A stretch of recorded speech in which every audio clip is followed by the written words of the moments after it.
Welcome to CCN Midday News. I am your host, Catherine and Christian, and here are some of your top stories for today, April 28th. One Trump donors companies got a $96.1 million, which was meant for small businesses. Reopening North Carolina, administrator says that she tested positive for the COVID-19. The Supreme Court Republicans' effort to sabotage Obamacare was rejected by the Supreme Court. Iran says that 400 U.S. targets have been picked out if the U.S. moves against them. A Texas mom kills 2 children and her own mother in a murder-suicide. And Tennessee restaurant reopens as state sees the biggest jump in the COVID-19 cases. Let's get to the news.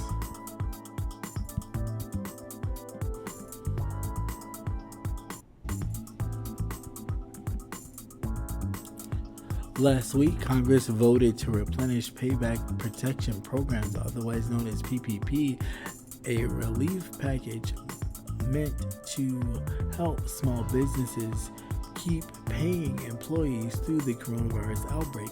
Unfortunately for small businesses, though the PPP legislation was written in such a way that massive hotels and restaurant chains, publicly traded companies with millions of dollars in revenue also qualified. After heated public outcry, companies such as Ruth Chris and Shake and Shack were pressured to returning tens of millions of dollars to the rapidly depleting funds. Dallas billionaire Monty Bernard had a special hand in draining the first round of PPP money. He single-handedly had the biggest recipient of the PPP funds with a $96.1 million going to his business.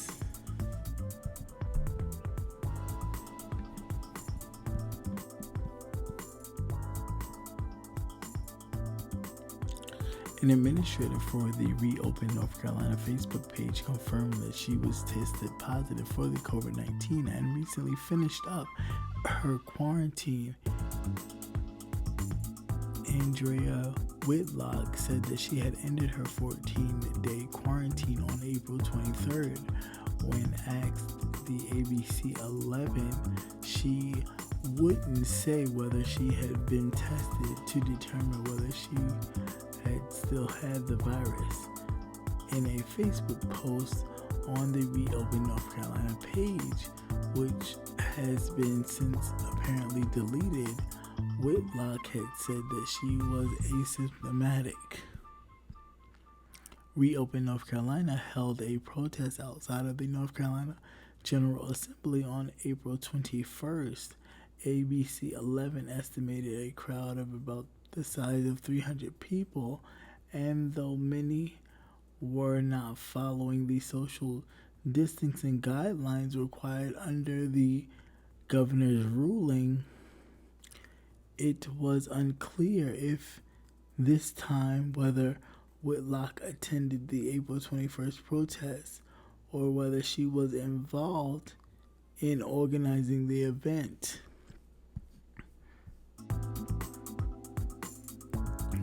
On Monday, the Supreme Court voted 8-1 to reject a Republican effort to sabotage parts of the Affordable Care Act. The upshot of this decision is that the health insurers will receive payments owed to them under the Obamacare Risk Corridor program.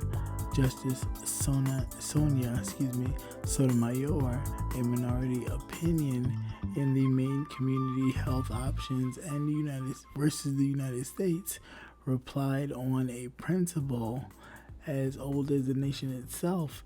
According to the opinion, that principle, the government should honor its obligations.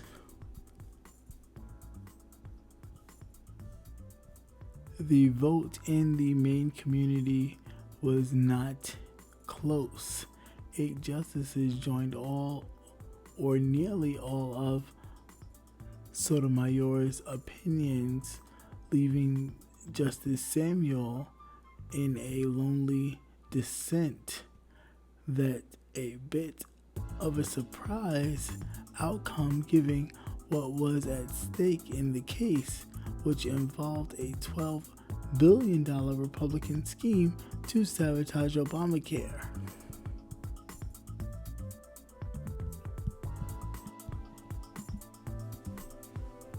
Top Iranian generals on Friday revealed that the nation's plan to attack 400 U.S. targets if the U.S. Military responded to an Iranian attack at the Al-Sadad Air Force Base back in January. The day we were attacked in Al-Sadad, we thought the U.S. forces would respond after 20 minutes, so we were ready to attack 400 American targets, Islamic Revolutionary Guard Corps Aerospace Force told Iranian state media news that our plan was to attack 400 U.S. targets if they responded. He adds, though he did not reveal any specific targets.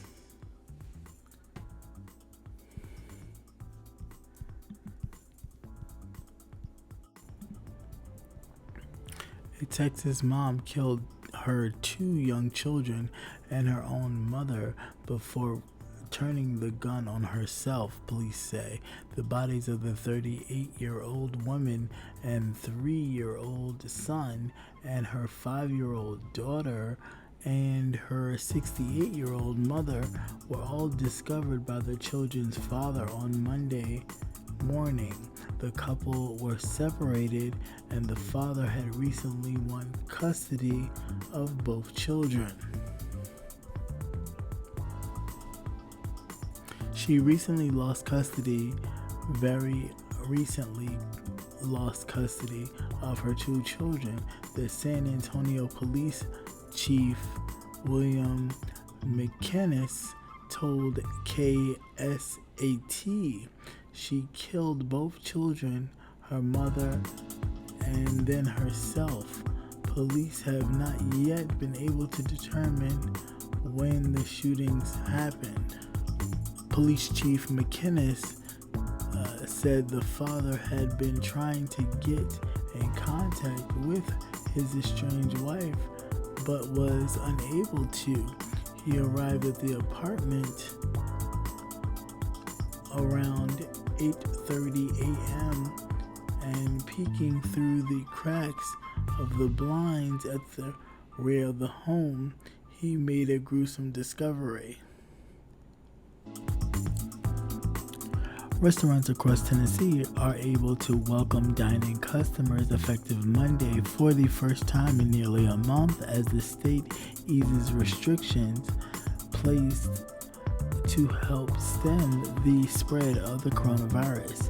The step towards some semi-balance of normalcy comes a day after the state reported its highest single-day jump in nearly confirmed coronavirus-19 cases, approximately 478, which officials say represents about 5.2% increase from the previous day. The number of people confirmed to have the virus statewide as of Monday morning was just shy of 10,000, cases at 9,667 according to data compiled by the University of Tennessee, Knoxville.